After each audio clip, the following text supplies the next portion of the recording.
act like we're the ones that know everything. No, I doubt that's what we're here for, right? We're here to cross those lines.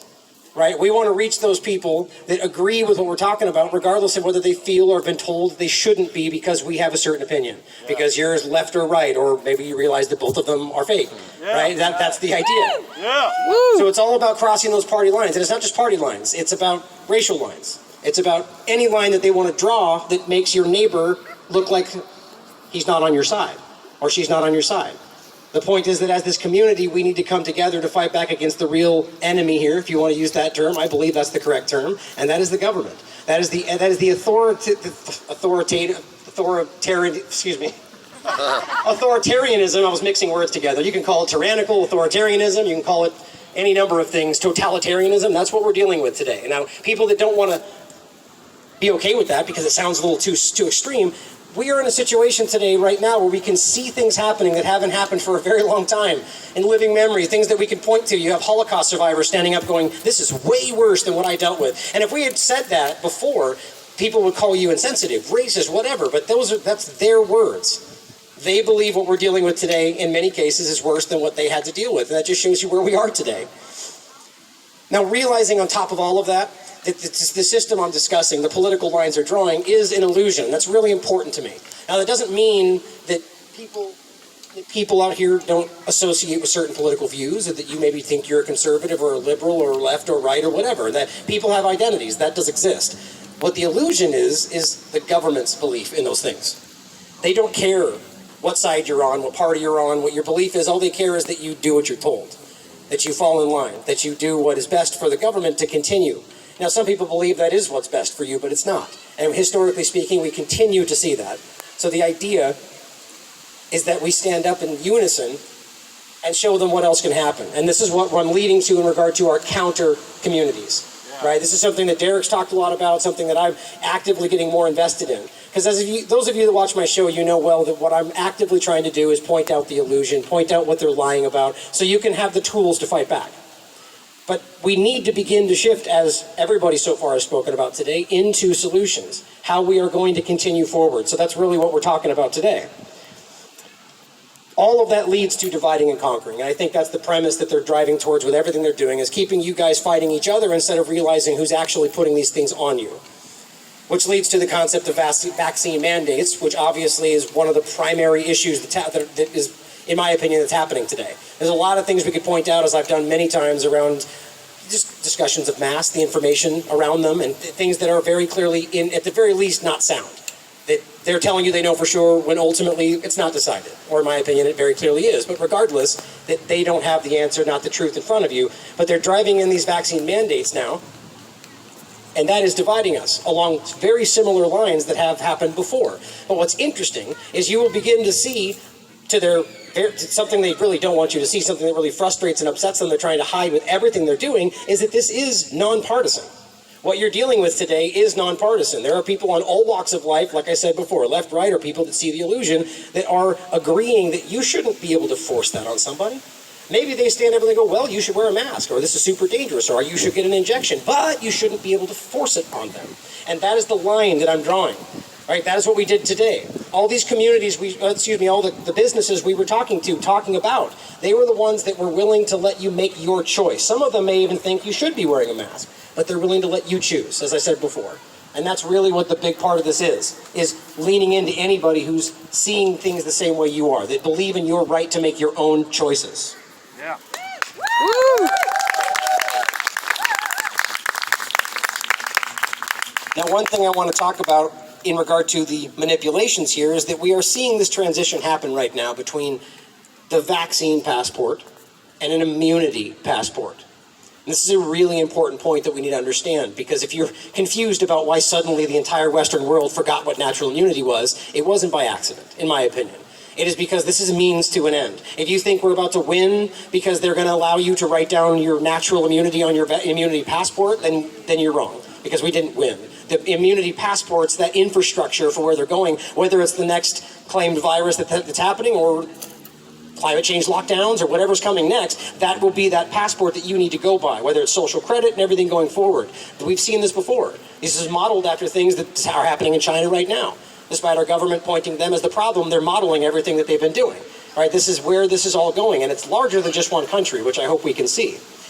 But if they're going to allow you to put immunity, natural immunity on that passport, you are equally leaning into the same problem they're creating.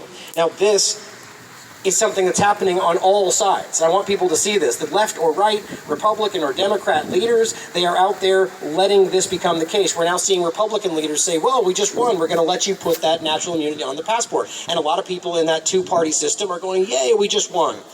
Right? But they're missing the point. We need to see this.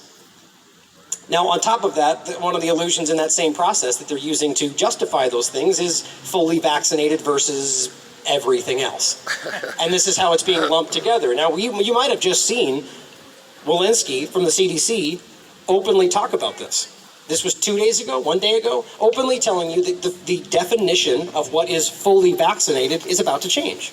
Now, where have you heard that before? You watch my show, you've heard it 1,000 times, because this has been coming. It's easy to prove. Israel's already doing it. 3 months, 6 months, you need a booster, now you're no longer fully vaccinated. But guess what? If you suddenly die in that situation, in that weird little quasi-middle ground where you have 2 injections in your body and you're about to get a third, well, you go down as unvaccinated. How do we not see that as an illusion? Now, that doesn't mean anybody listening casually that it has to be that we're right, they're wrong, or that means everything. It just simply shows you that there's an illusion going on. And I don't know why anybody would trust this system if you can see blatantly in front of you that they're manipulating data, that the CDC would put forward a 6-month period as proof that everyone dying is vaccinated or unvaccinated, and then we realized they took that data from a period of time when most people were unvaccinated. Right? Of course you're going to tap into that data, and whatever you look for is going to be majority unvaccinated. That is how they're doing this. They're lying to you. Now, again, it doesn't have to mean that we're right. I believe we are. The data proves that. But what you need to begin to see is that they're deceiving you in 1,000 different ways. And now, the last rally we had here, that's actually what I focused on, was the illusion.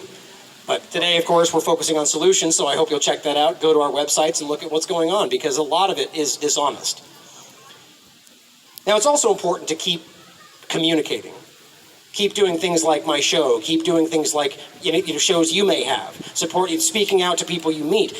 Obviously, real-world stuff like this, like we're talking about today, this is the next step. This is what we need to begin doing.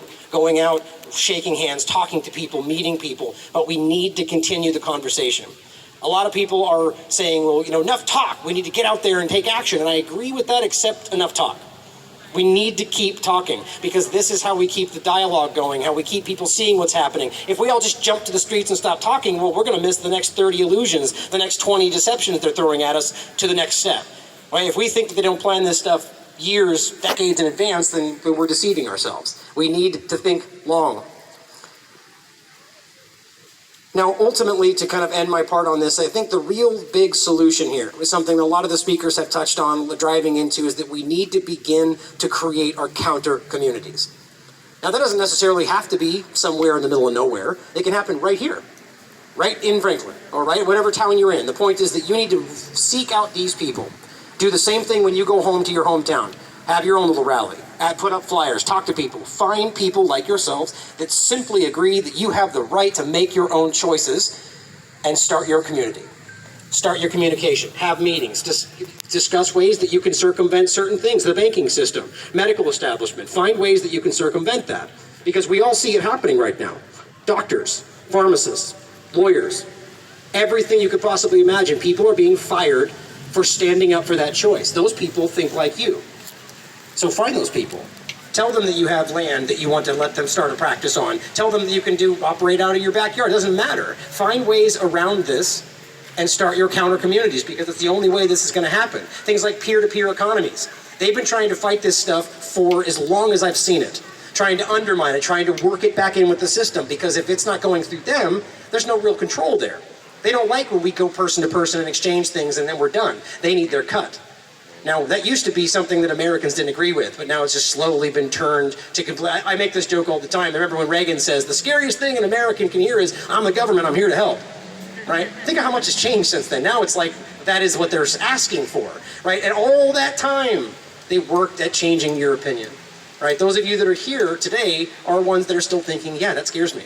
I want my life to be my life, and if I need something, that I can ask, or not just completely disconnect from that. That's what I think. But it all comes down to self-reliance. self-responsibility, right? The tenet of any good, one of the most important tenets of any good republic, democracy, whatever you want to call it, is self-responsibility, right? We need to rely on ourselves. Whether that's anything you typically expect, where, having a problem and calling the police. And maybe that's the right thing to do, or maybe there's something that you can handle yourself. Maybe something you could have done before that to stop what happened. Taking responsibility for your own actions and the future that you're laying down is really important, because today we're being told, don't worry about it. The government's there for you. We'll take care of you. We'll give you this. We'll give you that. Now, some things people may think they want. But I argue, like here's a good example. Medicare for all is something that people are very passionate about, and rightly so, to a lot of degrees, because they think people who don't have this need that and so on, and people may disagree. But the point is, why would you be asking a government that is currently trying to use your medical future to dictate what they want to happen, why would you ask that government for more control over your health care? It baffles me that that's happening today.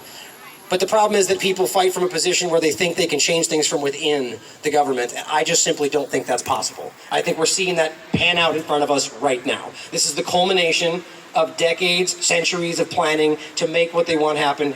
Now, we've seen things like the security state build after 9/11, right? That leads us to where we are now. I believe this is part two of this same push. This is the biosecurity state. Right? Whitney Webb's talked a lot about this. For those that are familiar with her work, I recommend you check it out, because this is not by accident. Now, you could argue that this is coincidental, right? That they just saw it happen and went perfect, right? Never let a good crisis go to waste. But I believe something more is happening. Now, regardless of what you believe, I think we need to recognize we're in a position where they are putting you where they want you, regardless of how you feel about it, regardless of how your family feels about it. So it is time, again, to finish by looking around, making these connections, shaking hands with the people next to you, taking their numbers, finding ways to communicate, and finding solutions. As Ramiro said to finish, it's the bar's low. There's nothing but possibilities out there. So take this day and continue forward and spread the word. So thank you for coming out today, guys. I appreciate it.